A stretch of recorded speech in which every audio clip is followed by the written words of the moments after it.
Saudara, kita lanjutkan pembicaraan kita hari ini, dan saya mendapat inspirasi daripada bagaimana banjir yang baru terjadi di Bekasi dan di berbagai tempat di Jakarta ini, dan juga di tempat-tempat lain kan. Nah, yang menarik, yang memberikan inspirasi itu adalah salah satu peserta Tai Chi kita tiap pagi ini mengatakan bahwa, wah Pak, saya udah di tempat saya sudah datang rombongan daripada cuci itu, ya, itu gerakan yang disponsori oleh satu bikuni yang ada di Taiwan, ya toh, Buddha suci dia bilang, ya toh.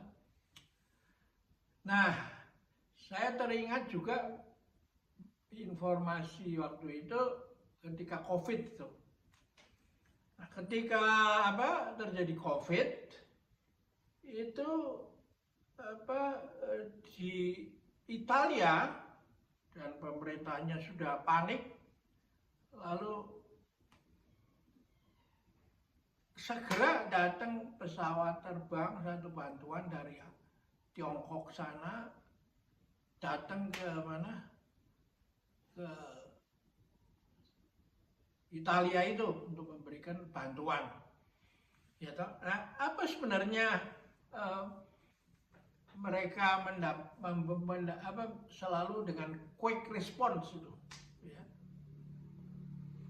Begitu terjadi kejadian banjir, besoknya dia sudah ada di Italia. Begitu berteriak minta bantuan pada dunia, pemerintah Italia, Tiongkok besoknya sudah datang pesawat terbang yang membawa bantuan medis, gitu.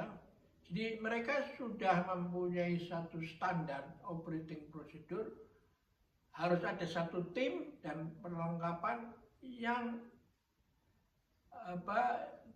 dibutuhkan untuk berangkat pada saat kejadian itu terjadi, yaitu just in time itu, gitu. Ini saya baca dari buku yang saya tulis di sini, atau saya kumpulin penulis-penulis top di sini, Revitalisasi Pertanian dan Dialog Peradaban, gitu. Nah, ada satu artikel yang menarik. Apa yang disebut just in time itu, waktu itu, here and now itu, ya. Karena kan acaranya kan setiap hari satu langkah, meskipun perjalanan masih ribuan li, dan kita nggak tahu itu bakal masuk surga atau neraka kan. Tapi satu-satunya garansi yang ada di tangan kita, bukan diminta ke atas kemana-mana atau minta perantara, tapi setiap hari saya berbuat baik meskipun banyak halangan dan di semua orang, ya kan?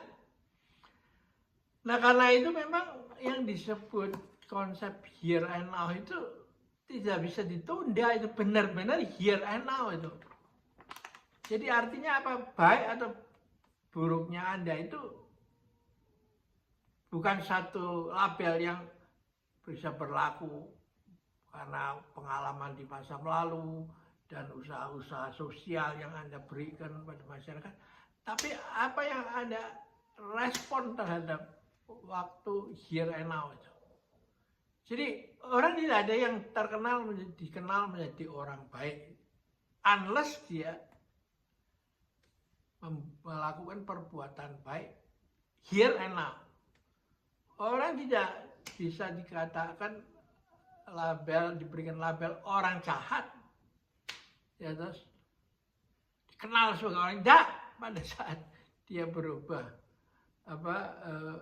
melihat kejadian itu lalu merespon here and now, dia bisa berbuat menjadi orang baik. Itu terjadi di semua agama, selalu ada contoh-contoh soal yang begitu.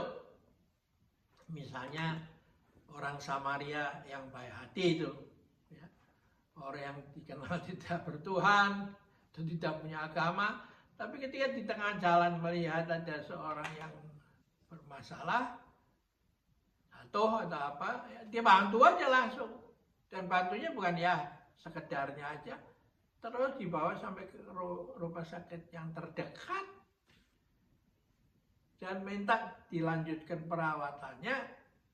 Dan kalau ditaruhkan nih uang mukanya, dan nanti kalau masih ada kurangnya, nanti pada waktu saya pulang kembali lewat sini saya bayar itu. Nah itu konsep here and now itu. Yang menarik ini, karena itu diterapkan pada dunia bisnis yang disebut just in time management itu ya. Jadi the next process is your customer. Begitu next process itu meminta bahan baku, terus langsung deliver,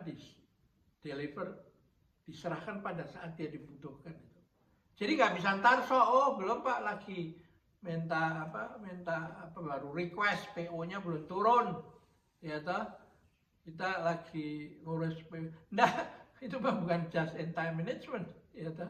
Nah itulah sebabnya mengapa Jepang itu dalam waktu yang singkat dari kekalahan perang Dunia II dia bisa recover menjadi negara industri manufacturing yang maju.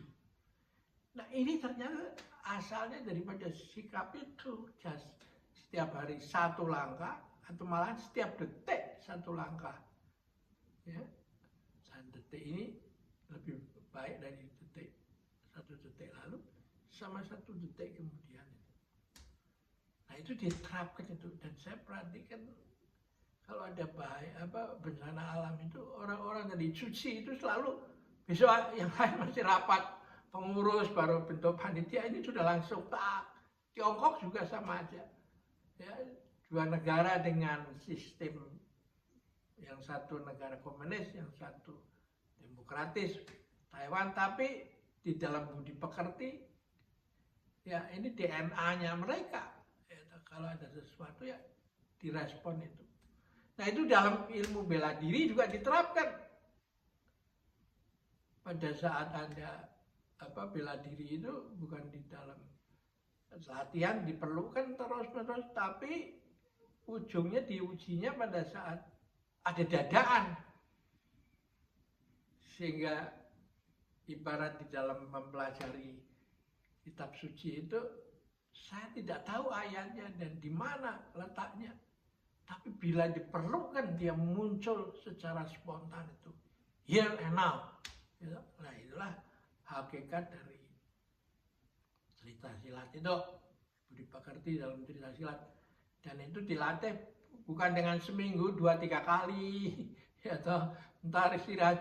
Nggak, itu kita mau melatih tai chi itu setiap hari.